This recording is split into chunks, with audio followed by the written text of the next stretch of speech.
আজকের গল্প রানী আমিনা রচিত আফিডিয়ান। আপনারা গল্পটি কোথা থেকে শুনছেন অবশ্যই কমেন্ট করে জানান। পরবর্তী ভিডিওতে আমরা আপনাদের করা কিছু সুন্দর কমেন্টস পড়ে শোনাবো, তাই এখনই জলদি জলদি কমেন্ট করুন। এভাবেই আমাদের সাথে থাকুন।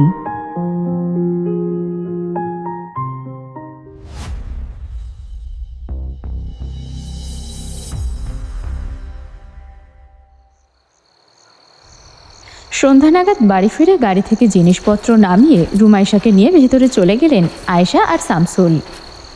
রুমাইশা আয়েশার কাঁধে ভর দিয়ে হেঁটে চলল নিজের রুমের দিকে। ধীরে ধীরে রুমে পৌঁছল রুমাইশা। বিছানায় রুমাইশাকে শুইয়ে দিয়ে গায়ে কাঁথা টেনে দিয়ে রুমাইশাকে বিশ্রাম নিতে বলে চলে গেলেন আয়েশা খানম। অনেকগুলো দিন পর নিজের রুমে এসে রুমাইশার কেমন জানি ফাঁকা ফাঁকা ঠেকল, কিন্তু জ্বরের ঘোরে এসব নিয়ে ভাবার সময় পেল না। বিছানায় যাওয়ার কিছুক্ষণের মধ্যেই ঘুমিয়ে পড়ল। রাতে একবার খাবার খাওয়ার জন্য রুমাইশাকে ডেকে তুললেন আয়েশা।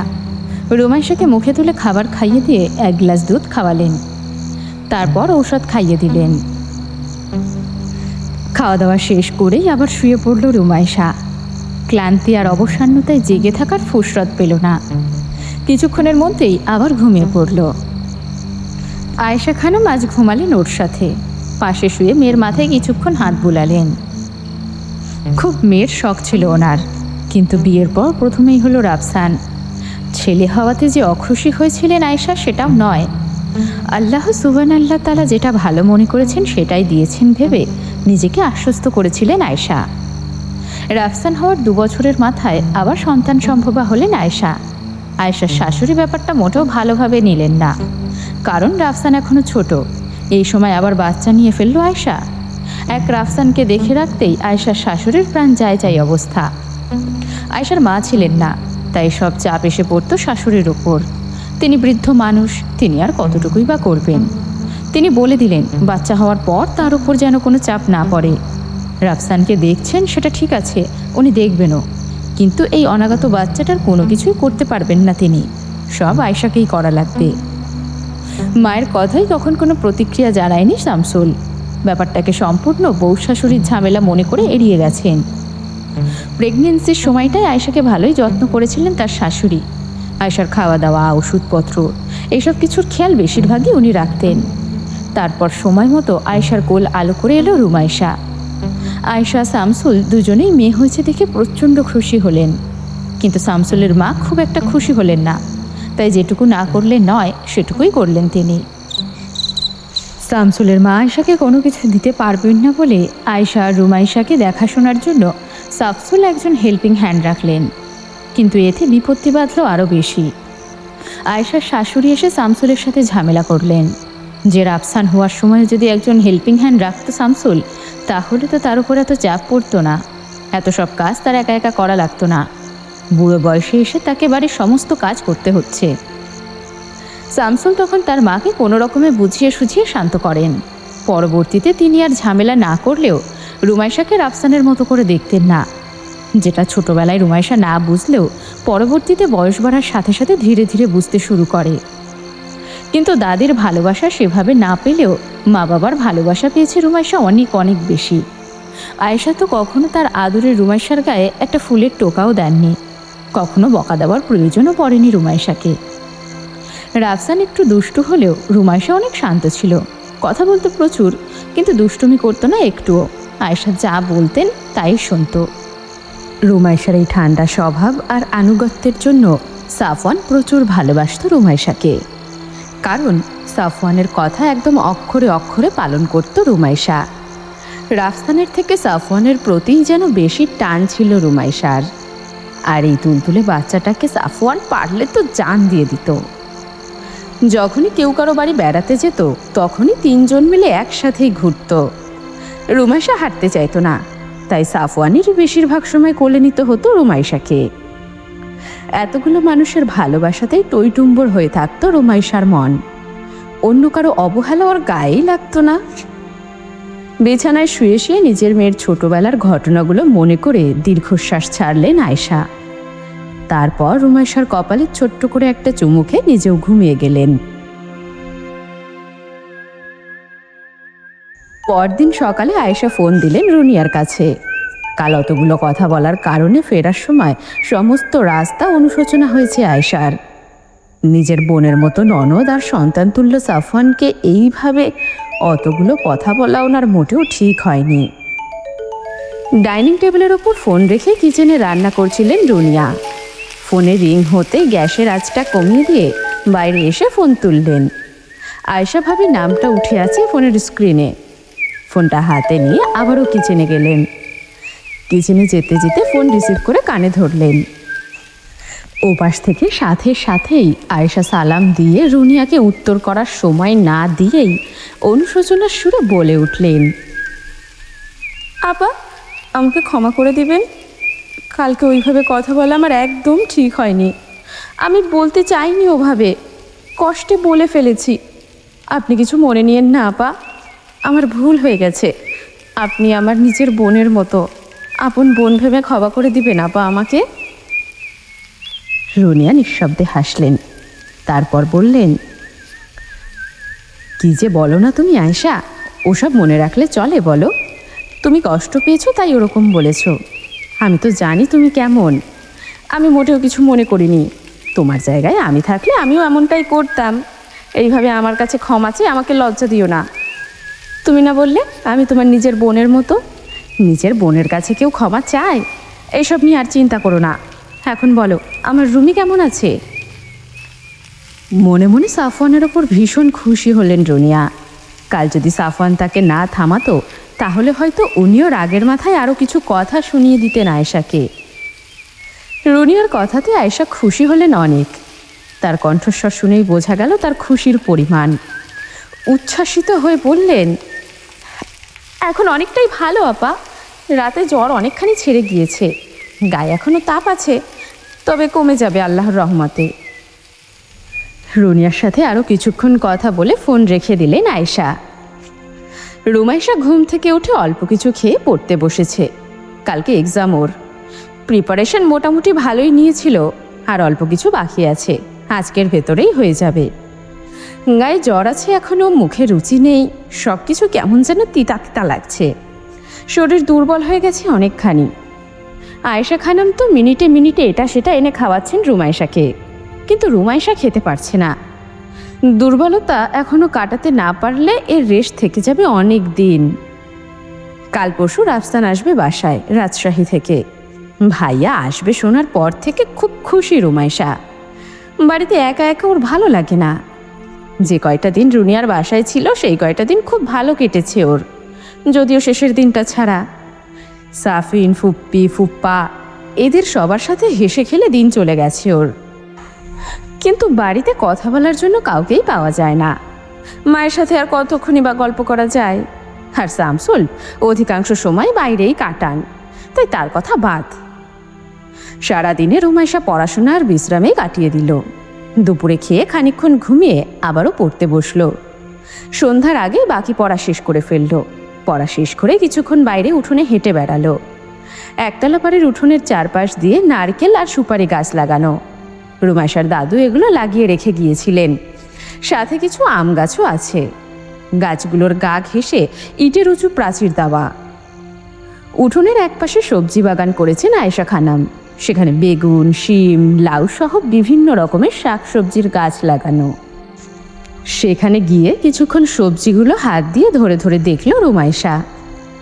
ঘুরে ঘুরে সমস্ত গাছ দেখে কিচেনে আয়েশা খানমের কাছে গেল। আয়েশা খানম সন্ধ্যের পর খাওয়ার জন্য কিছু খাবার তৈরি করছিলেন। রুমাইশা কিছুটা খেয়ে টেস্ট করে দেখল।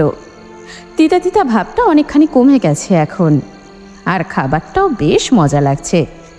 লোভ সামলাতে না পেরে সেখানে দাঁড়িয়েই খাওয়া শুরু করে দিল। সন্ধ্যার পর হওয়া পর্যন্ত আর দেরি করল না। খাবার তৈরি শেষ হলে রুমাইশা, আয়েশা আর শামসুলের জন্য কিছু খাবার রেখে বাকিটা নিজের রুমে নিয়ে গেল। মাগরিবের নামাজ শেষে জায়নামাজটা ভাঁজ করে আনালায় রেখে বিছানায় উঠে বসল রুমাইশা। তারপর বাম হাতে ফোন নিয়ে কোলের উপর প্লেট রেখে ফোন চাপতে চাপতে খেতে লাগলো। খেতে খেতেই সাফিনের কথা মনে পড়ল ওর। ওই বাড়িতে থাকলে এতক্ষণে নাস্তা নিয়ে ওদের কতবার ঝগড়া হতো তার কোনো হিসেবই নেই। মনে মনে হাসল রুমাইশা। সাফিনকে খুব মনে পড়ছে এই মুহূর্তে ওর।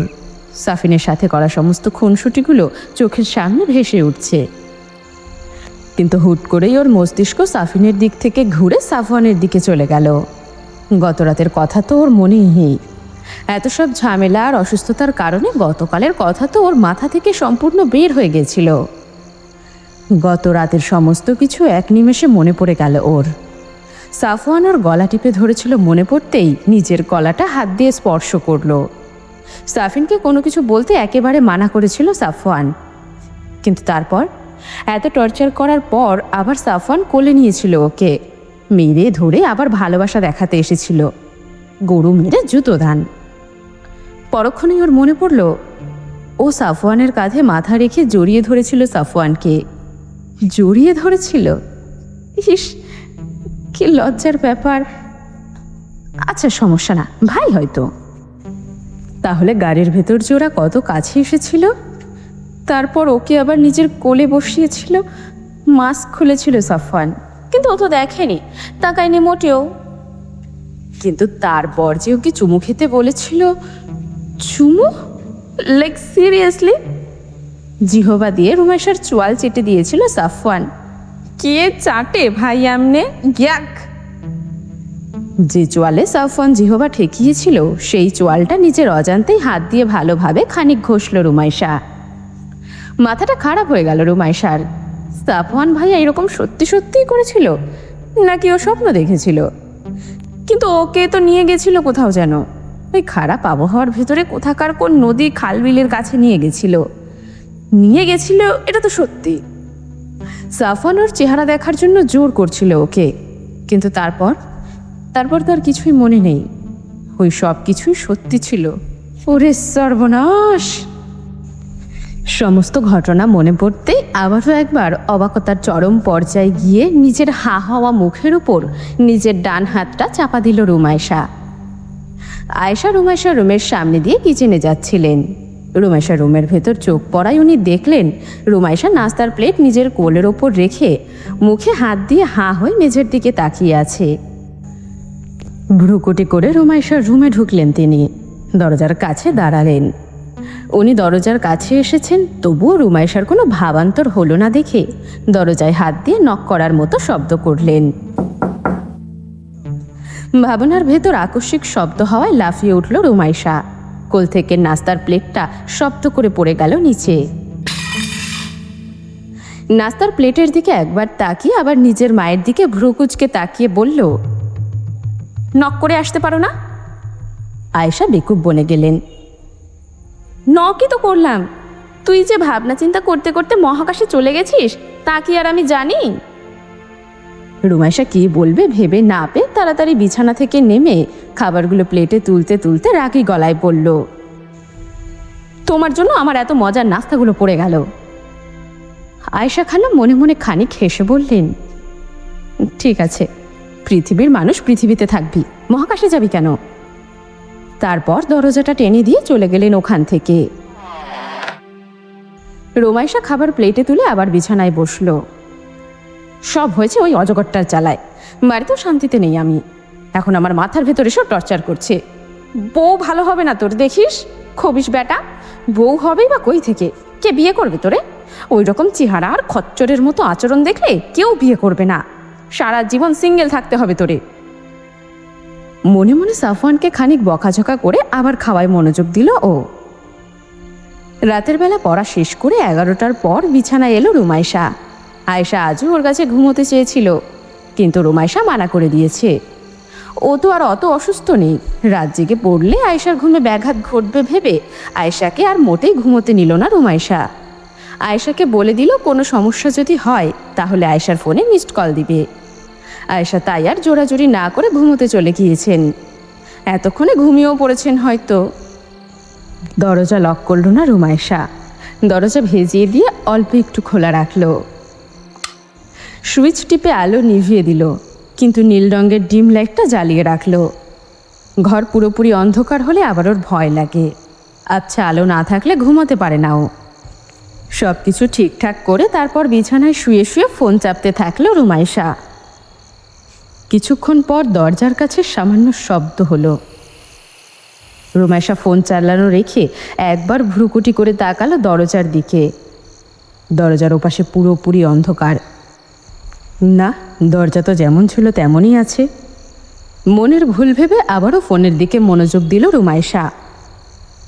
কিছুক্ষণ পর দরজাটা ধীরে ধীরে খুলে যেতে লাগলো। শব্দ পেয়ে রুমাইশা লাফিয়ে উঠে বসলো বিছানায়। দরজাটা নিজে থেকে খুলে যাচ্ছে। চোখ বড় বড় হয়ে গেল রুমাইশার। কাঁপা কাঁপা গলায় বলল, ও মা গো, আল্লাহ বাঁচাও আমারে। দরজাটা খুলতে খুলতে পুরোপুরি খুলে গেল। তড়িৎ গতিতে রুমের ভেতর আপাদমস্তক কালো পোশাক পরিহিত এক লম্বা চওড়া ব্যক্তি ঢুকেই দরজাটা বন্ধ করে দিল। হকচকিয়ে গেল রুমাইশা। ভয় হাতে ভর দিয়ে বিছানার এক কোণায় সরে গিয়ে আয়েশাকে কল দেওয়ার জন্য ফোনের সুইচ টিপল ও। কি, ফোনের নেটওয়ার্ক নেই কেন? কি হলো নেটওয়ার্কের? একটু আগেই তো ছিল। বিস্ফোরিত নয়নে আগন্তুকের দিকে একবার তাকিয়ে আবারও ফোনের দিকে তাকালো রুমাইশা।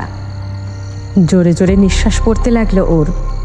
ভয় বুকের ভেতর দিরিম দিরিম করছে।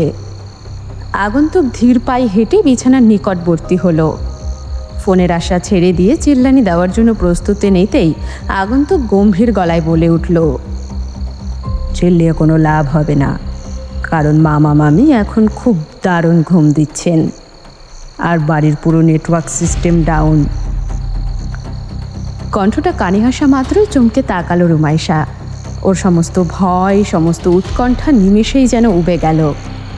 দ্রুত গতিতে চলা হৃৎপিণ্ডটা আবারও তার স্বাভাবিক ছন্দে ফিরে এলো।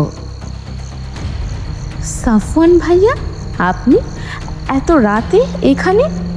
কখন এসেছেন আপনি, আর কিভাবে এসেছেন? গেট তো বন্ধ। বিস্মিত হয়ে বলল রুমাইশা। তুই যখন লাউ বেগুনের স্বাস্থ্য দেখছিলি তখন, নির্বিকার গলায় বলল সাফওয়ান। আপনি তখন এসেছেন? তাহলে আপনাকে দেখিনি কেন? কোথায় ছিলেন আপনি? আর আপনি এখানে এত রাতে কী করছেন? রুমাইশার প্রশ্নগুলোকে সম্পূর্ণ উপেক্ষা করে চোখের গগলসটা খুলে বিছানায় উঠে বসল সাফওয়ান। তারপর বাম হাতটা বাড়িয়ে দিল রুমাইশার দিকে। এদিকে আয়, দেখি তোর জ্বর কতখানি কমেছে। কিছুক্ষণ ইতস্তত করে বিছানার কোণা থেকে আস্তে আস্তে এগিয়ে এসে সাফওয়ানের থেকে কিছুটা দূরত্ব রেখে বসল রুমাইশা। সাফওয়ান ওর বরফ শীতল হাতটা রুমাইশার কপালে স্পর্শ করল। তপ্ত কপালে এমন শীতল স্পর্শ পেয়ে আবেশে চোখ বুঝল রুমাইশা।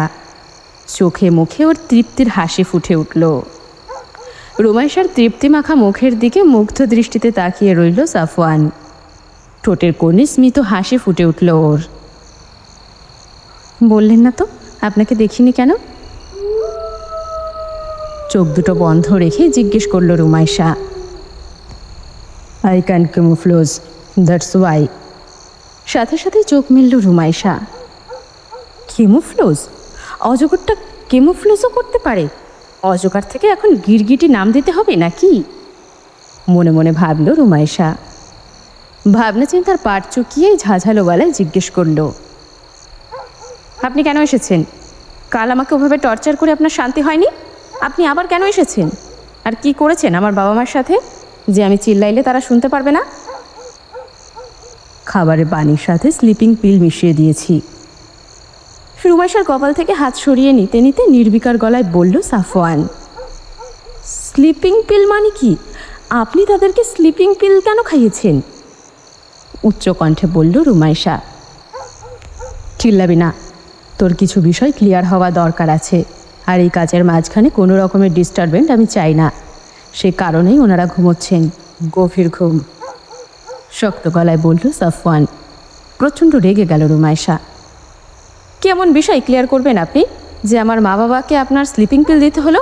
আমাকে মেরে ফেলার চেষ্টা করে সফল হতে পারেননি বলে কি এখন আমার মা বাবাকে শেষ করার পথে নেমেছেন? তোকে একবার বলেছি চিল্লাবি না। এত অল্প রোজে কেউ মরে না, তাই তোর বাপ মাও মরবে না। এখন চুপচাপ আমার কথা শুনবি। মরে কি মরে না সেটা বিষয় না, আপনি কাউকে স্লিপিং পিল কেন দিবেন? তেজি কণ্ঠে বলল রুমাইশা। সাফওয়ানের ধৈর্যের বাঁধ ভেঙে গেল এবার। চোয়াল শক্ত করে দাঁতে দাঁত চেপে রুমাইশাকে হ্যাচকা টান দিয়ে শুয়ে দিল বিছানায়। তারপর ডান হাতের আঙুলগুলো দিয়ে ওর চোয়ালটায় চেপে ধরে বলল, তোকে বলেছি চিল্লাবি না, বেশি কথা বলবি তো মেরে পুঁতে ফেলবো একদম।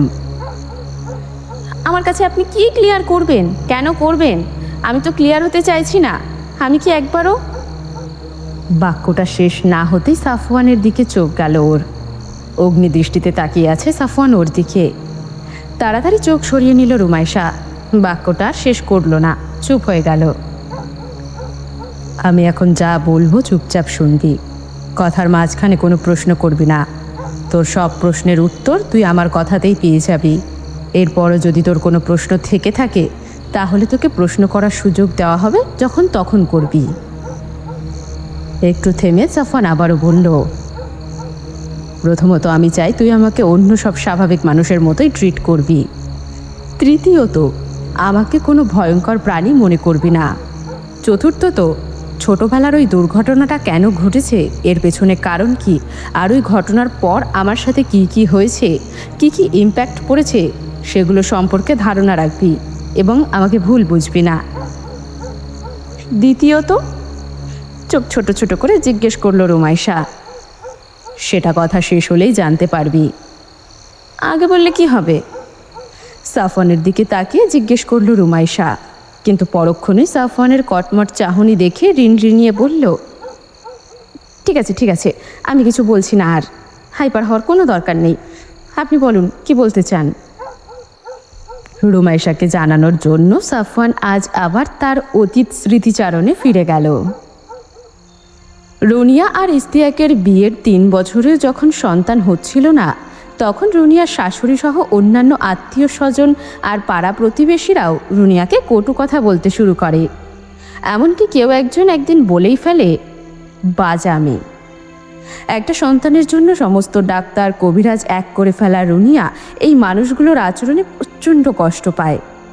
ডাক্তাররা দম্পতির কোনো সমস্যাই খুঁজে পায় না, কিন্তু বাচ্চা কেন হচ্ছে না সেটাও বুঝতে পারে না। অতঃপর রুনিয়াকে এই সমস্ত অপবাদ থেকে বাঁচাতে ইস্তিয়াক তার বাবা মোস্তফা আহমেদের পরামর্শে রুনিয়াকে সাথে নিয়ে যান দুবাইতে। মোস্তফা আহমেদ তার রিসার্চের কাজে তখন দুবাইতে ছিলেন। রুনিয়া আর ইস্তিয়াক দুবাই পৌঁছানোর পর মোস্তফা আহমেদের একজন চেনাশোনা ডাক্তারের কাছে যান, আর সেখানেই তারা জানতে পারেন টেস্ট টিউব বেবির ব্যাপারে। সন্তান হতে খুব সমস্যা হলে কাপলদের সিমেন আর এগ নিয়ে ল্যাবে ভ্রূণ ক্রিয়েট করে ফিমেলের জরায়ুতে প্রতিস্থাপন করা হয়। ডাক্তারের এই পরামর্শ শুনে সিদ্ধান্ত জানানোর জন্য কিছুদিন সময় নিলেন রুনিয়া আর ইস্তিয়াক। সেদিন ফিরে এসে মোস্তফার সাথে আলোচনা করলেন দুজনেই। মোস্তফা বললেন এটাতে কোনো সমস্যা নেই, বাচ্চা সাধারণ বাচ্চাদের মতোই হবে। এরপর বাড়িতে জানালেন তারা। রুনিয়ার মা আয়রা বেগম আর শামসুল প্রথমে একদমই রাজি ছিলেন না। রুনিয়ার বাবা আর শাশুড়ি অমত না করলেও মত দিলেন না। পরিবার থেকে তেমন সাড়া না পেয়ে আবারও ভেঙে পড়লেন রুনিয়া। দিনরাত কান্না করতে থাকেন। রুনিয়ার একটি সন্তানের জন্য এমন হাহাকার দেখে শেষ পর্যন্ত রাজি হলেন শামসুল আর আয়রা বেগম। পরিবারের সম্মতি পেয়ে পরদিনই ডাক্তারের সাথে আবার যোগাযোগ করেন তারা, আর সেদিনই ভ্রূণ তৈরির কাজ শুরু করেন ডাক্তারগণ। এরপর প্রায় 4 মাসের মাথায় রুনিয়ার জরায়ুতে ল্যাবে তৈরি ভ্রূণটিকে স্থাপন করা হয়। ডাক্তার বলে দেন নিশ্চিন্তে বাড়ি ফিরে যেতে পারেন, কারণ এর পরবর্তী সময়টা স্বাভাবিক প্রেগনেন্সির মতোই কাটবে। কিছুদিন পর মোস্তফা আহমেদ সহ ওরা বাড়ি ফিরে আসে, কিন্তু প্রেগনেন্সির 3 মাস যেতে না যেতেই ভয়ানক রকম অসুস্থ হয়ে পড়েন রুনিয়া। পেটের সন্তান যেন খুব দ্রুতই বাড়তে থাকে তার। কয়েকদিনের মধ্যেই পেটের আকার 6 মাসের অন্তঃসত্ত্বা নারীদের মতো হয়ে ওঠে রুনিয়ার। প্রচুর খেতেন তিনি, কিন্তু তার গায়ে কিছুই লাগতো না। ক্রমে ক্রমে শুকিয়ে যেতে থাকেন রুনিয়া, আর পেট অতটাই বাড়তে থাকে। ঢাউস পেট নিয়ে হাঁটাচলা করাটাই অনেক কষ্টকর হয়ে পড়ে রুনিয়ার জন্য। পেটের সন্তানের জন্য একবারের হাত পা ছোড়াছুড়ি প্রাণ বের হয়ে যাবার উপক্রম হয় রুনিয়ার। পুরো প্রেগনেন্সির সময়টা একটিবারও বমি করেননি রুনিয়া, কিন্তু 5 মাসের মাথায় হঠাৎ করে রক্ত বমি করেন রুনিয়া, আর এর পরপরই পুরোপুরি বিছানায় চলে যান রুনিয়া। পেটের সন্তান যেন তার সমস্ত শক্তি শুষে নিতে থাকে। হাড় আর চামড়া ছাড়া আর কিছুই অবশিষ্ট থাকে না রুনিয়ার শরীরে। প্রচণ্ড পরিমাণে দুর্বল হয়ে যান তিনি, মাথা তোলা শক্তি পর্যন্ত হারিয়ে ফেলেন। প্রায় 7 মাসের মাথায় ডেলিভারির পেইন ওঠে রুনিয়ার। সেদিন হাসপাতালে নিতে নিতেই বুকের পাঁজরের নিচের 2টা হাড় ভেঙে যায় গর্ভের সন্তানের চাপে। আকাশ বাতাস কাঁপিয়ে যন্ত্রণায় চিৎকার করেন রুনিয়া। হাসপাতালে নিয়ে সিজার করে বাচ্চা বের করা হয়, কারণ রুনিয়ার শরীরে বিন্দুমাত্র শক্তি তখন আর বেঁচে ছিল না। 7 মাসের মাথায় হওয়া বাচ্চা প্রিম্যাচিওর হবে ধারণা করা হলেও একদম সুস্থ সবল তরতাজা একটা বাচ্চা হয় সেদিন রুনিয়ার। সিজারের পর রুনিয়ার বুকের পাঁজরের সার্জারি করা হয়। 2টা মাস বাচ্চা সহ হাসপাতালে থাকেন রুনিয়া। কিছুটা সুস্থ হওয়ার পর নিজ বাড়িতে ফিরে আসেন। বাড়িতে সবার আদরে বড় হতে থাকে সাফওয়ান, আর সেই সাথে বাড়তে থাকে তার ক্রোধ আর জেদ। এর পরের বছর শামসুল বিয়ে করেন আয়েশাকে। তার পরবর্তী বছরে রাফসান আসে তাদের ঘরে। নতুন একটা খেলার সাথী পেয়ে প্রচণ্ড রকম খুশি হয় সাফওয়ান। বারবার শুধু শামসুলদের বাসাতে যেতে চায় রাফসানকে দেখার জন্য। রুনিয়াও রাফসানের আবদারে নিজের বাবার বাড়ি যাওয়ার সুযোগ কিছুতেই মিস করতেন না। কয়েকদিনের বিরতিতেই চলে যেতেন। সাফওয়ান 8 বছরে পড়লে শামসুল আয়েশার কোল জুড়ে আসে রুমাইশা। সেদিন সাফওয়ান সহ সবাই হাসপাতালেই ছিল।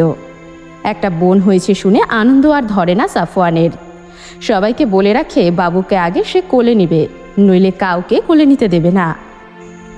সাফওয়ানের জেদের কাছে হার মেনে তাই রুমাইশাকে সবার আগে তার কোলেই দেওয়া হয়। আর এই রুমাইশা নামটাও তারই দেওয়া। ছোট্ট তুলতুলে পুতুলটাকে কোলে নিয়ে সেদিন আদরে আদরে ভরিয়ে দেয় সাফওয়ান। এরপর 3জনই একসাথে সবার আদরে বড় হতে থাকে। বিগত প্রেগনেন্সির ধকলের কারণে আর পরবর্তীতে আর বাচ্চা নিতে চাননি ইস্তিয়াক, কিন্তু রুনিয়ার ছিল খুব পরিমাণে একটা মেয়ের শখ। রুমাইশাকে দেখে তারও ইচ্ছে হতো একটা মেয়ে বাচ্চার, কিন্তু ইস্তিয়াক সরাসরি না করে দেন। এরপর রুনিয়া আর বাড়ির অন্যান্যদের জোড়াজুড়িতে শেষ পর্যন্ত রাজি হন বাচ্চা নিতে। সাফওয়ান 10 বছরে পা দিলে আবারও অন্তঃসত্ত্বা হন রুনিয়া প্রাকৃতিকভাবেই। কিন্তু এবার আর কোনো সমস্যা হয় না। প্রেগনেন্সির সময়টাও আগের বারের মতো খারাপ যায় না রুনিয়ার, স্বাভাবিক প্রেগনেন্সির মতোই কাটে। যথাসময়ে বাচ্চা হয় রুনিয়ার, কিন্তু এবারও ছেলেই হয়। যদিও তাতে আফসোস করেন না রুনিয়া, সাফিনকে খুব খুশি মনে গ্রহণ করেন তিনি। আর নিজের মেয়ে হলে যতটা যত্ন করতেন ততটাই আদর ভালোবাসা দেন রুমাইশাকে। সেদিনের সেই দুর্ঘটনার পর হাসপাতালে যখন ডাক্তার বলেন রুমাইশার শরীরে ব্ল্যাক মাম্বার বিষ পাওয়া গেছে, সেদিন সবচেয়ে বেশি অবাক হন রুনিয়া। মোস্তফা আহমেদ অ্যান্টিভেনম নিয়ে আসার পর সবাই জিজ্ঞেস করেন সে কিভাবে জানলো রুমাইশার শরীরে ব্ল্যাক মাম্বার বিষ। তাকে তো বলা হয়েছে সাফওয়ান কামড়েছে। তখন তিনি বলেন যে যিনি পরীক্ষা করেছেন তিনি সবার আগে মোস্তফাকেই ইনফর্ম করেছেন, কারণ মোস্তফার সাথে তার জানাশোনা ছিল অনেক। আর যেহেতু মোস্তফা হার্পিটোলজিস্ট, তাই তার কাছে এমন রেয়ার সাপের অ্যান্টিভেনম থাকতে পারে। রুনিয়া সেদিন স্বার্থপর হন অনেক। নিজের সন্তানকে বাঁচানোর জন্য শামসুল আর আয়েশাকে আড়ালে ডেকে নিয়ে গিয়ে হাতে পায়ে ধরে বলেন যে তারা যেন কেউ সাফওয়ানের নাম বলে না দেয় ডাক্তারকে। ডাক্তার যদি জানতে পারে সাফওয়ানের কামড়ে এমন হয়েছে, তখন নিশ্চিত সাফওয়ানকে ল্যাবে নিয়ে যাবে ওরা, হয়তো মেরেও ফেলবে। রুনিয়ার শ্বশুর মোস্তফা আহমেদও অনেক কাকুতি মিনতি করে সেদিন ডাক্তারকে সাফওয়ানের নাম না বললেও রুনিয়ার বাড়ির সাথে সমস্ত সম্পর্ক ছিন্ন করলেন শামসুল আর আয়েশা। রুমাইশা সুস্থ হওয়ার পর হাসপাতাল থেকে বাড়িতে নিয়ে যান তারা। এরপর প্রায় 5 বছর রুনিয়াদের সাথে কোনো যোগাযোগ করেননি তারা। রুমাইশা সুস্থ হয়ে গেলেও শুরু হয় সাফওয়ানের জীবনের কালো অধ্যায়। সেদিনের পর সাফওয়ান হঠাৎ করেই একদিন আবিষ্কার করলো ও রাতের বেলায় দেখতে পাচ্ছে সব কিছু স্পষ্ট, যদিও সেটা দিনের বেলার মতো রঙিন নয়, ব্ল্যাক অ্যান্ড হোয়াইট কিছুটা। এরপর ক্রমে ক্রমে নিজের মধ্যে আরও পরিবর্তন দেখতে পেল সাফওয়ান। ওর চোখের রং হঠাৎই পরিবর্তন হতে শুরু করলো। চোখের যন্ত্রণায় দাঁতে দাঁত চেপে কাঁদত সাফওয়ান। কালো রঙা মণি দুটো ধীরে ধীরে ধূসর সবুজ রং ধারণ করলো। ওর গায়ের চামড়া খসে খসখসে হতে শুরু করলো। হাত পায়ের গিঁটে অসহ্য রকম যন্ত্রণা হতো। নিজের শরীরের এমন পরিবর্তন লক্ষ্য করার সাথে সাথেই নিজেকে ঘরবন্দি করে ফেলল সাফওয়ান। স্কুলে যাওয়া বন্ধ করে দিল। শুধুমাত্র পরীক্ষাগুলো কোনো রকমে দিত, সেটাও ফুল স্লিভস শার্ট, মুখে মাস্ক, চোখে চশমা আর মাথায় ক্যাপ পরে। রুনিয়া জিজ্ঞেস করলেও কোনো উত্তর দিত না সাফওয়ান। রুনিয়া যেন কিছু টের না পায়, তার জন্য দোতলার রুমটা ছেড়ে চিলেকোঠার রুমে শিফট হলো।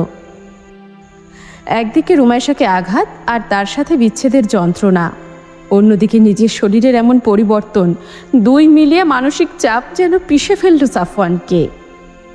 সাফওয়ান যখন 15 বছরে পড়ল, তখন হঠাৎই একদিন ওর ক্যানাইন দাঁতে প্রচণ্ড রকমের যন্ত্রণা শুরু হলো।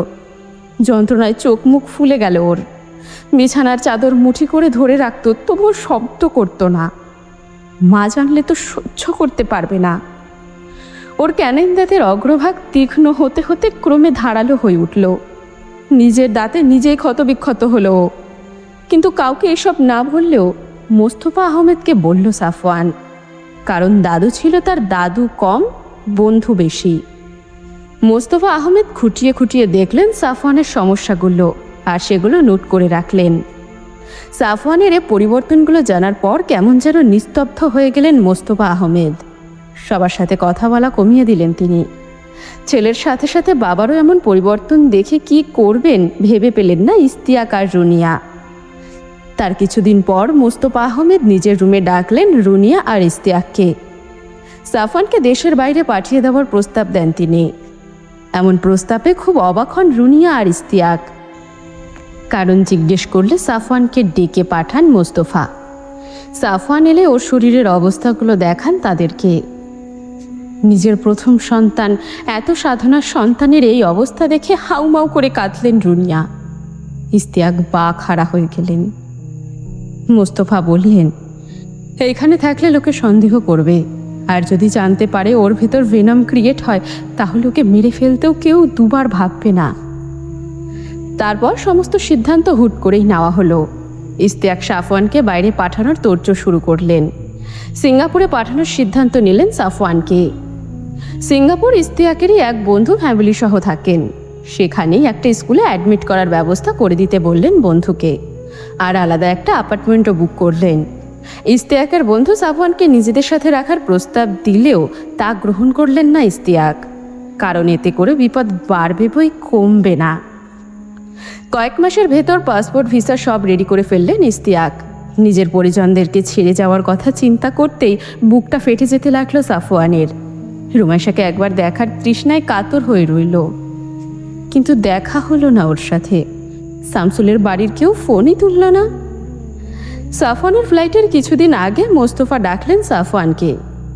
রেপটাইল সম্পর্কিত কিছু বই আর রিসার্চ পেপার দিলেন ওকে, যেন ও বুঝতে পারে কোন প্রাণীর কোন বৈশিষ্ট্য ও নিজের ভেতর দেখছে, আর সেই অনুযায়ী ব্যবস্থা নিতে পারে।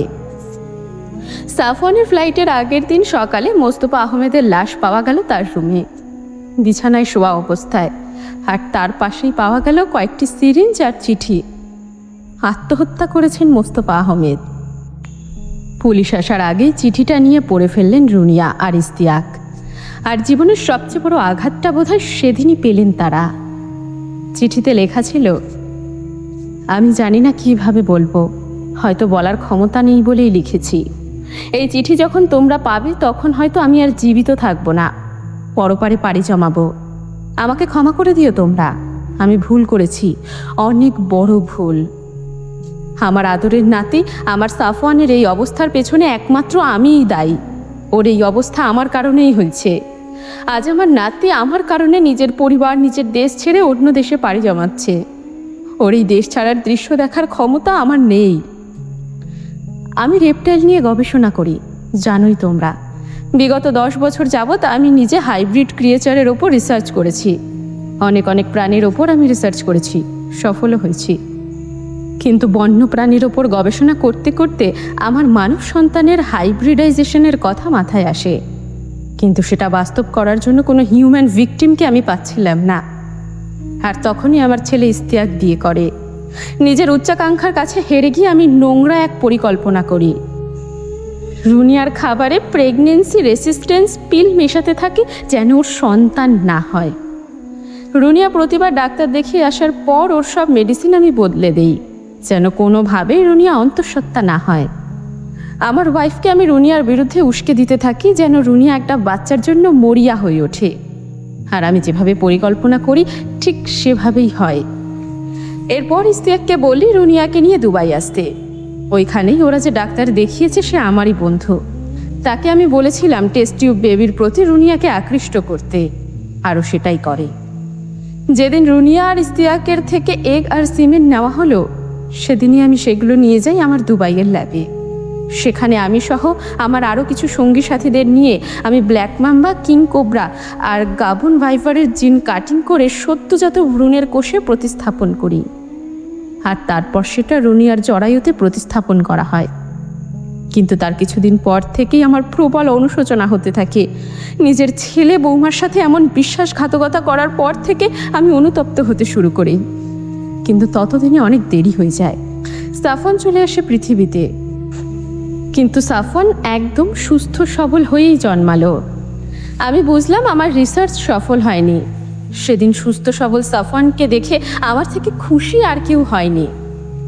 কিন্তু আমার ভুল ভাঙল সেদিন, যেদিন সাফওয়ান রুমাইশাকে কামড়ে দিল আর ব্ল্যাক মাম্বার বিষ পাওয়া গেল ওর শরীরে। আমার খুশি হওয়ার কথা ছিল, কারণ আমার রিসার্চ সফল হয়েছে। কিন্তু আমি খুশি হতে পারলাম না। আমার সাফওয়ান ভবিষ্যতে আর কি কি বিপদে পড়তে পারে সেটা ভেবেই আমার শরীর কাঁপতে থাকে, নিজের ওপর ঘৃণা হতে থাকে আমার। আর সেই ভবিষ্যৎ এখন আমার চোখের সামনে বাস্তবায়ন হচ্ছে। তোমরা সবাই আমাকে ক্ষমা করে দিও। আমি জানি আমার পাপের প্রায়শ্চিত্ত হয় না, তবুও ক্ষমা চাইছি আমি। রুনিয়া, তুমি আমাকে ক্ষমা করে দিও। তোমার সন্তানের এত বড় ক্ষতি করলাম আমি। আমাকে পারলে ক্ষমা করে দিও তোমরা। সাফওয়ান দাদু, আমাকে ক্ষমা করে দিস। তোর জীবনটাকে জাহান্নাম বানিয়ে দিয়েছি আমি। নিজের হাতে তোকে ঠেলে দিয়েছি নিকষ কালো অন্ধকারে। তুই আমাকে ক্ষমা করে দিস। তোদের কারো সামনে দাঁড়ানোর মতো মুখ আমার নেই, তাই আমি চলে গেলাম। আমাকে ক্ষমা করে দিস তোরা। চিঠিটা পড়ে স্তব্ধ হয়ে গেলেন রুনিয়া, যেন শ্বাস নিতে ভুলে গেলেন তিনি। আর নিজেরই বাবার করা এমন কর্মকাণ্ডে ইস্তিয়াক যেন পাথর হয়ে গেল। আর এই চিঠির প্রতিটা শব্দ রুমের বাইরে থেকে শুনে ফেলবে সাফওয়ান। নিজের প্রচণ্ড রকম প্রিয় মানুষটার হঠাৎ মৃত্যু আর সেই প্রিয় মানুষটার করা বিশ্বাসঘাতকতার আঘাতে সাফওয়ানের হৃদয় চূর্ণ বিচূর্ণ হয়ে গেল। সেদিনের পর থেকে ওর সমস্ত আবেগগুলো যেন হাওয়ার মতো কোথাও ভেসে চলে গেল। পরদিনই সিঙ্গাপুরের উদ্দেশ্যে রওনা দিল সাফওয়ান। এরপর একটা দিনের জন্য ও বাড়িতে আসেনি আর। দীর্ঘ 14 বছরের প্রবাস জীবনে একমাত্র মা ছাড়া আর কারোর সাথেই কথা বলেনি, নিজের বাবা ভাইয়ের সাথেও না। নিজের এই অভিশপ্ত জীবনটাকে শেষ করে দেওয়ার জন্য কত রকম চেষ্টা করেছে সে, কিন্তু আল্লাহর ভয় পারেনি। মৃত্যুর কথা চিন্তা করলেই রুনিয়ার মুখটা ভেসে ওঠে ওর সামনে, আর ভেসে ওঠে একটা ছোট্ট সুন্দর তুলতুলে পুতুলের মুখ। এরপর দীর্ঘ 14 বছর পর দেশে ফিরেছে ও, সেটাও তার মায়ের আপ্রাণ অনুরোধে। নইলে কখনোই দেশে ফিরত না সাফওয়ান। স্বজনবিহীন দেশেই নিজের একাকিত্বকে সঙ্গী করে জীবনের শেষ নিঃশ্বাস ত্যাগ করত ও।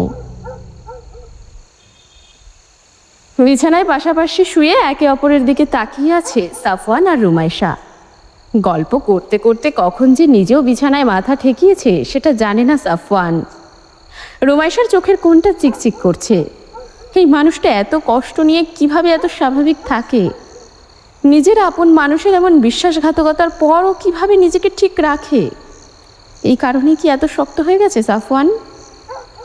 চোখের কার্নিশের পানি ধারণ ক্ষমতা শেষ হতেই টুক করে এক ফোঁটা পানি গড়িয়ে পড়ল বিছানায়। মৃদু হাসল সাফওয়ান। ডান হাতটা বাড়িয়ে চোখ থেকে গড়িয়ে পড়া পানি রয়ে যাওয়ার রেশটুকু মুছে দিল। কিছুক্ষণ চুপ থেকে সাফওয়ান মৃদু কণ্ঠে বলল, সেদিন আমি তোকে আঘাত করতে চাইনি রিমু, মোটেই চাইনি। আমি জানি না কিভাবে কি হয়ে গেল। তোকে আঘাত করার পর আমার অবস্থাটা যে কেমন হয়েছিল সেটা আমি আর আমার আল্লাহ ছাড়া আর কেউ জানে না। সাফওয়ানের কথাটা বুকে এসে লাগলো রুমাইশার। অবিন্যস্ত দৃষ্টিতে তাকিয়ে নিজের বাঁ হাতটা বাড়িয়ে সাফওয়ানের ফুলে থাকা ঝাঁকড়া কোকড়া চুলগুলোতে বুলিয়ে দিল। মাথায় রুমাইশার নরম হাতের স্পর্শ পেয়ে আবেশে চোখ বুজে নিল সাফওয়ান। রুমাইশা নিজের হাতটা ধীরে ধীরে সাফওয়ানের মুখের কাছে এসে মাস্কটা খোলার চেষ্টা করল, কিন্তু বাধা দিল সাফওয়ান। এখনো জ্বর আছে তোর গায়ে, এমনিতেই কাল ভয় পেয়েছিস, এখন দেখলে আবারও ভয় পাবি। পাবো না ভয়, জোর গলায় বলল রুমাইশা। তারপর আস্তে আস্তে সাফওয়ানের মাস্কটা খুলে ফেলল। মাছটা পাশে রেখে হাতের তর্জনী দ্বারা সাফওয়ানের কুচকুচে কালো অধৈর্যরা ছুঁয়ে দিয়ে ইশারা করলো ঠোঁট আলগা করার জন্য। সাফওয়ান মাথা নাড়িয়ে না করে দিল, কিন্তু রুমাইশা শুনল না। হা করুন একটু, আপনার দাঁতগুলো চেক করে দেখি, আমাকে আবার কোন দিন কামড় দিলে কতখানি লাগতে পারে। রুমাইশার চাপাচাপিতে অগত্যা মুখ খুলল সাফওয়ান। রুমাইশা ওর তর্জনী দিয়ে সাফওয়ানের ডান পাশের ক্যানাইন দাঁতটার অগ্রভাগে চেপে ধরল। চাপটা ক্রমে ক্রমে বাড়তেই থাকলো, আর একটু বাড়াতেই হাত ধরে ফেলল সাফওয়ান। রুমাইশার হাতটা নিজের মুঠির মধ্যে নিয়ে নিল। তারপর কিছুক্ষণ রুমাইশার হাতটা নিজের হাতের মধ্যে রেখে ওর দিকে নিষ্পলক তাকিয়ে রইল। এরপর রুমাইশার আর একটু কাছে সরে এসে ওর চোখের দিকে সন্ধানী দৃষ্টিতে তাকিয়ে জড়ানো গলায় বলল, আমি অনেক একা রিমু, আমার কোনো বন্ধু নেই। নিজের সিকিউরিটির জন্য আর অন্যের সিকিউরিটির জন্য কোনো বন্ধু হয়নি আমার কখনো। নিজের মনে করে দুটো কথা বলার মতো কেউ নেই আমার। আমার মা, আমার কলিজার টুকরা মাকেও আমি কখনো কিছু বলতে পারি না, সে কষ্ট পাবে বলে। আমার খুব দরকার কাউকে যে আমার কথাগুলো শুনবে ধৈর্য ধরে, আমার সমস্ত কষ্টগুলোকে এক নিমেষেই মুছে দেবে। এমন কাউকে আমার খুব প্রয়োজন। রুমাইশা অবাক চোখে দেখতে লাগলো সাফওয়ানকে। এই শক্ত খোলসের মানুষটার ভেতরে যে কারো সান্নিধ্য পাওয়ার জন্য এতটা তীব্রতা থাকতে পারে তা সে কল্পনাতেও আনেনি। কিছুক্ষণ চুপ থেকে সাফওয়ান হঠাৎই বলে বসল, আমার বউ হবি রিমু। সাফওয়ানের বলা কথাটা যেন রুমাইশার মস্তিষ্কে বারবার বাড়ি খেতে লাগলো। বউ বউ হব আমি সাফওয়ানের? নিজের কানকে যেন বিশ্বাস করতে পারল না রুমাইশা। ঠিক শুনছে তো, এমন অদ্ভুত প্রস্তাব যে সাফওয়ান দিতে পারে তা ঘুণাক্ষরেও ভাবেনি। হতবাক হয়ে সাফওয়ানের দিকে চেয়ে রইল রুমাইশা। রুমাইশাকে এইভাবে নিজের দিকে তাকিয়ে থাকতে দেখে সাফওয়ান বিছানা থেকে নামতে নামতে নির্বিকার কণ্ঠে বলল, দ্বিতীয়ত তোকে আমার চাই। তারপর একটু বিরতি দিয়ে বলল, এখনই উত্তর দেওয়ার প্রয়োজন নেই, সময় নিয়ে ভেবেচিন্তে উত্তর দিস। তবে উত্তর দিতে যত সময়ই লাগুক, উত্তরটা হ্যাঁ হওয়া চাই। It's not a request, it's an order. Now slip right. এরপর যেভাবে এসেছিল সেভাবেই ঝড়ের গতিতে রুম ত্যাগ করল সাফওয়ান। রুমাইশাকে দ্বিতীয় কোনো কথা বলার সুযোগও দিল না। রুমাইশা শুধু সাফওয়ানের যাওয়ার পানে হতভম্ব দৃষ্টিতেই তাকিয়ে রইল। সকালবেলা ঘুম থেকে উঠে পড়াগুলোতে আর একবার চোখ বুলিয়ে নিল রুমাইশা। আজকে লাস্ট এক্সাম, এইটা শেষ হলেই বেঁচে যায় এই বছরের মতো। পড়াগুলো দেখে জটপট করে গুছিয়ে নিল ও। বেরোনোর আগে আয়েশা ওকে খাইয়ে দিল। একটাই পরীক্ষা, আজকে আবহাওয়াটা তেমন ভালো না, মেঘ মেঘ করছে। দুপুরবেলা হলেও মনে হচ্ছে বিকেলবেলা। 11টার একটু আগে আগে রুমাইশা এক্সাম দেওয়ার উদ্দেশ্যে বাড়ি থেকে বের হলো। শামসুল রুমাইশাকে যশোরগামী সিএনজিতে উঠিয়ে দিলেন। গতকাল রাতে কম ঘুম হওয়ার কারণে চোখ লেগে আসছে ওর। কেমন জানি ক্লান্তি লাগছে প্রচণ্ড। 4 ঘন্টার এক্সাম দিতে দিতে ঘুম চলে আসে কি না সারাটা রাস্তা সেটা নিয়ে চিন্তা করতে করতে আসলো রুমাইশা। এমএম কলেজ রেখে আরও সামনে গিয়ে মহিলা কলেজ। ইংলিশ ডেপ্টের সিট বরাবর ওখানেই পড়ে। এক্সাম শুরু হওয়ার 15 মিনিট আগে এসে পৌঁছলো রুমাইশা। হলে ঢোকার আগে নিজের ফোনটা বান্ধবী সালিমার বাবার কাছে দিয়ে দিল। তিনি মেয়েকে নিয়ে এসেছেন এক্সাম দিতে। আজ সাফওয়ান কলেজে এসেছে। প্রিন্সিপাল মিটিং ডেকেছেন, উপস্থিত না থাকলেই নয়। মিটিং 3টায়। 2:45-এ সাফওয়ান রেডি হয়ে বের হলো। বরাবরের মতোই সুটেড বুটেড হয়ে, মুখে মাস্ক আর চোখে গগলস দিয়ে নিজের মার্সিডিজ বেঞ্চ নিয়ে রওনা দিল কলেজের উদ্দেশ্যে। গাড়িটা কলেজের মেন গেট দিয়ে ঢুকতেই চারিদিকে গুঞ্জন শুরু হলো। এটা নতুন কিছু না। কলেজে জয়েন হওয়া থেকে যতবারই কলেজে এসেছে ততবারই এরকম গুঞ্জনই চারপাশ থেকে শোনা গেছে। তার প্রথম কারণ সাফওয়ানের মার্সিডিজ বেঞ্চ, আর দ্বিতীয় কারণ তার এইভাবে চোখ মুখ ঢেকে চলাফেরা করা। ডিপার্টমেন্ট হেডের সাথে দেখা করার জন্য নিজের ডিপার্টমেন্টে প্রবেশ করলো সাফওয়ান। কলেজে পরীক্ষা চলছে, কিন্তু কিছু কিছু স্টুডেন্ট রয়ে গেছে পরীক্ষার্থী ছাড়াও। সাফওয়ান তার ডেপ্টের ক্লাসরুমের সামনে গিয়ে হেঁটে যাওয়ার সময় চারপাশ কেমন জানি নীরব হয়ে গেল, আর ফিসফিস গুঞ্জনে চারিদিক ভরে উঠল। অনলাইন ক্লাস নেওয়ার সময় সাফওয়ানের ক্যামেরা অধিকাংশ দিন অফ থাকে। কখনো কখনো ক্যামেরার সামনে আসলেও মাস্ক গগলস পরেই আসেও, তাই তাকে দেখার কৌতূহল মেটাতে পারে না স্টুডেন্টরা। সে কেন নিজের চেহারা পাবলিক করে না, এটা নিয়েও প্রচুর পরিমাণ ডিসকাস হয় স্টুডেন্টদের মাঝে। ডিপার্টমেন্ট হেড আজমল হকের কক্ষে ঢোকার পর সাফওয়ানকে সাদরে গ্রহণ করলেন তিনি। সাফওয়ান আহমেদ যে, আসুন, বসুন। আপনাকে তো বিশেষ বিশেষ দিন ছাড়া দেখতে পাওয়া যায় না, তাই আমরা সবাই এই বিশেষ বিশেষ দিনগুলোর জন্যই অপেক্ষা করি। কথাগুলো বলেই হাসলেন আজমল হক। সাফওয়ান ওনার সাথে তাল মিলিয়ে সৌজন্যমূলক হাসি দিল। অন্যান্য টিচাররা উপস্থিত ছিলেন সেখানে। সবার সাথে টুকটাক কথা বলল সাফওয়ান। 3টার মিটিং শুরু হতে হতে প্রায় 4টে বেজে গেল। সাফওয়ান যখন মিটিং শেষ করে বাইরে এলো তখন আকাশ পুরো কালো মেঘে ঢেকে গেছে, সাথে বাতাস বইছে।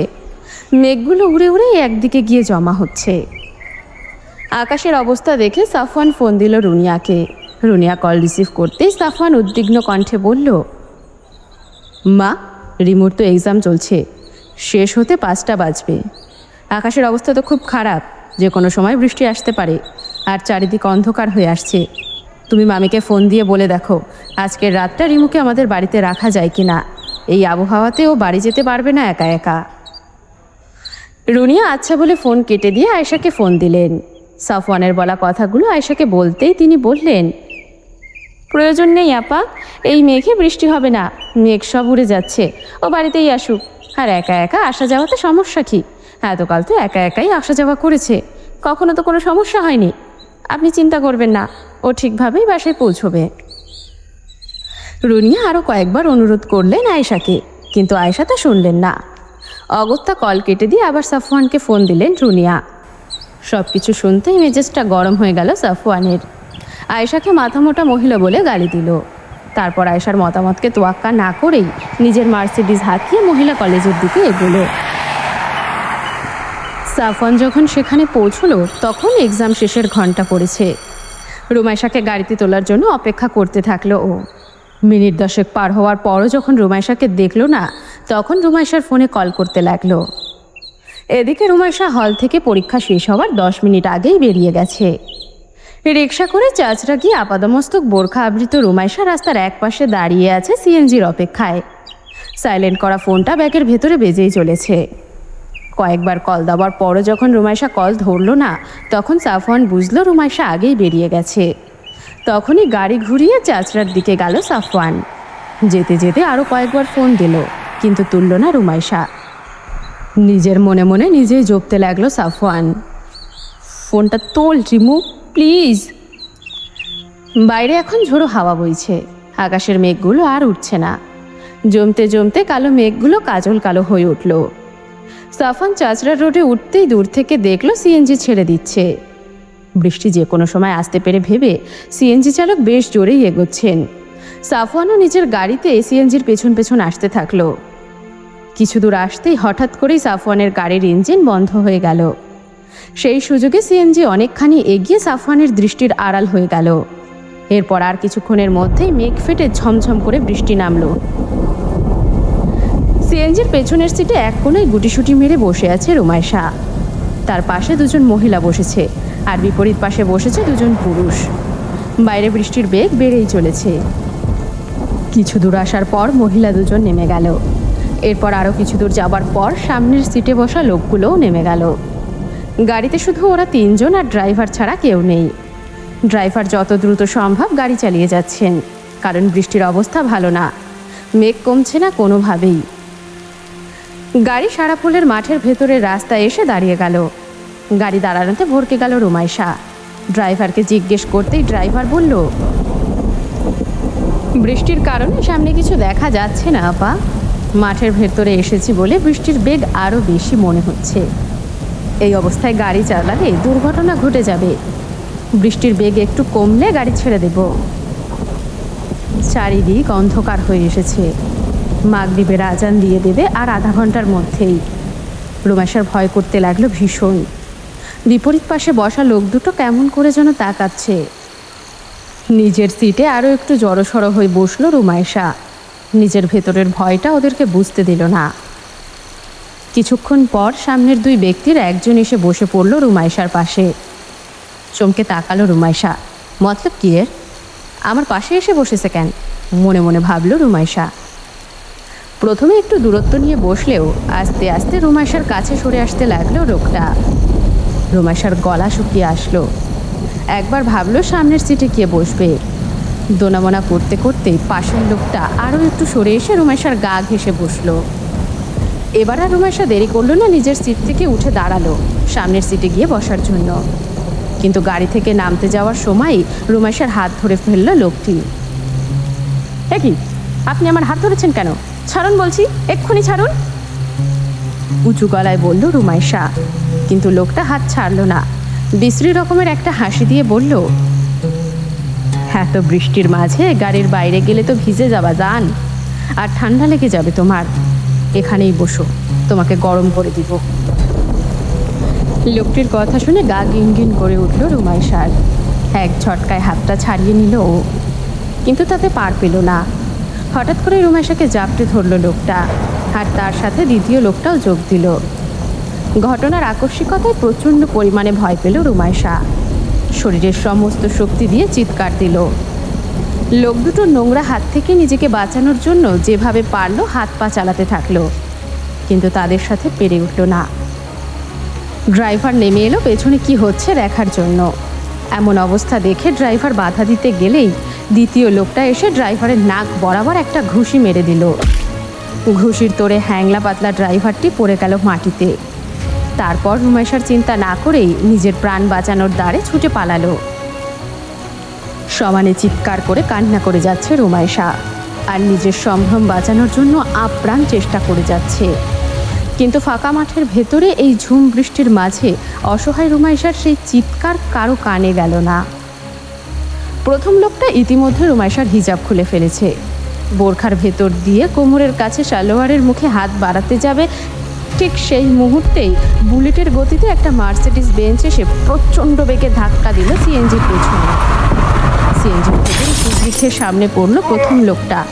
দ্বিতীয় লোকটা সিএনজির ভেতরের পিছন দিকেই দাঁড়িয়েছিল। গাড়ির ধাক্কায় প্রায় 1/3 এসে লাগলো সেই লোকটির গায়ে। গুরুতর জখম হলো দ্বিতীয় লোকটা। প্রথম লোকটির থেকে ছাড়া পেয়ে হিজাবটা এক হাতে আর এক হাতে ব্যাগটা নিয়ে কাঁদতে কাঁদতে গাড়ির ভেতর থেকে দৌড়ে নামলো রুমাইশা। নেমেই দেখলো সাফওয়ানের বিশালাকার শরীর নিয়ে ওর সামনেই দাঁড়িয়ে আছে। সাফওয়ানকে দেখে যেন প্রাণ ফিরে পেল রুমাইশা। হাউ মাউ করে জড়িয়ে ধরল সাফওয়ানকে। কিন্তু সাফওয়ানের সেদিকে কোনো ভ্রুক্ষেপ নেই। ও চোয়াল শক্ত করে হিংস্র দৃষ্টিতে তাকিয়ে আছে ওর সামনে থাকা লোক দুইটার দিকে। রুমাইশার দিকে তাকিয়ে ওর মুখটা নিজের দিকে তুলল সাফওয়ান। হাঁপাচ্ছে রুমাইশা, হিচকি উঠে গেছে ওর, চোখ দুটো লাল হয়ে গেছে। ঝুম বৃষ্টি ভিজিয়ে দিচ্ছে ওকে। গাড়ির ড্রাইভিং সিটের পাশের সিটের দরজা খুলে রুমাইশাকে বসিয়ে দিল সাফওয়ান। তারপর শক্ত গলায় বলল, আমি আসছি, ভেজা বোরখা খুলে ফেল, নইলে আবার জ্বর আসবে। আর যাই হয়ে যাক না কেন বাইরে তাকাবি না, বুঝেছিস? রুমাইশা কাঁদতে কাঁদতেই উপর নিচে মাথা নাড়ালো। সাফওয়ান খুলে ফেলল নিজের মুখের মাস্ক আর গগলস। তারপর গেল নিজের গাড়ির পেছনের দিকে। লোক দুটো ততক্ষণে সামনে ছুটেছে। সাফওয়ান তার জলজলে চোখ দুটো দিয়ে তাকিয়ে দেখল সেদিকে।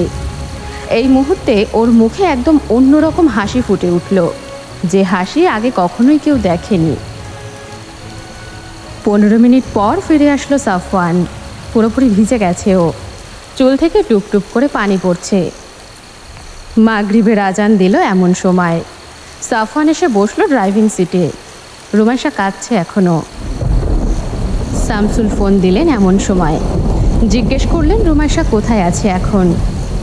কিন্তু রুমাইশা এদিকের কিছুই বুঝতে দিল না। কান্না থামিয়ে গলা স্বাভাবিক করে বলল, সারাফুলে আছি বাবা, পৌঁছে যাবো আধা ঘন্টার ভেতরে। শামসুল আচ্ছা বলে ফোন রেখে দিলেন। শামসুলের সাথে কথা শেষ হতেই আবারও শব্দ করে কেঁদে উঠল রুমাইশা। পাশে বসা সাফওয়ান নিজের গায়ের ব্লু কোট খুলে পাশে রেখে দিল। তারপর শার্টটাও খুলে ফেলল, ভিজে জবজবে হয়ে গেছে সেগুলো। এরপর পাশের সিট থেকে রুমাইশাকে 2 হাত দিয়ে উঠিয়ে এনে বসালো নিজের কোলের ওপর। রুমাইশার মাথাটা নিজের উদাম বুকে ঠেকালো সাফওয়ান। তারপর রুমাইশার মাথাটা ধরে চুলের উপর দিয়ে চুমু খেলো ওর মাথায়। বিধ্বস্ত রুমাইশা এই সর্বোচ্চ নিরাপদ জায়গায় এই সামান্য আদর পেয়ে উচ্চস্বরে কেঁদে উঠল, কাঁদতেই থাকলো। গাড়ি ছেড়ে দিল সাফওয়ান। এখনো চোয়াল দুটো শক্ত হয়ে আছে ওর। কিছু দূর গিয়ে দাঁতে দাঁত চেপে অস্ফুট স্বরে সেই অজ্ঞাত লোক দুটোর উদ্দেশ্যে বলে উঠল, শুয়োরের বাচ্চা। রুমাইশা সাফওয়ানের বুকটাকে সম্বল করে উচ্চস্বরে কাঁদছে। রুমাইশার কান্না থামালো না সাফওয়ান, কাঁদতে দিল ওকে। বাকি রাস্তাটুকু রুমাইশার মাথায় হাত বুলিয়ে দিল সাফওয়ান। বাড়ির কাছাকাছি আসতে আসতে কান্না থেমে গেল রুমাইশার। হিচকি উঠছে মাঝে মাঝে এখনও। বৃষ্টির বেগ এখনও কমে গেছে। ঝিরিঝিরি করে বৃষ্টি পড়ছে বাইরে। এই পর্যায়ে রুমাইশার চিবুক ধরে ওর মুখটাকে উপরের দিকে উঠালো সাফওয়ান। গভীর দৃষ্টিতে রুমাইশার চোখের ভেতর খানিকক্ষণ কি যেন খুঁজল ও।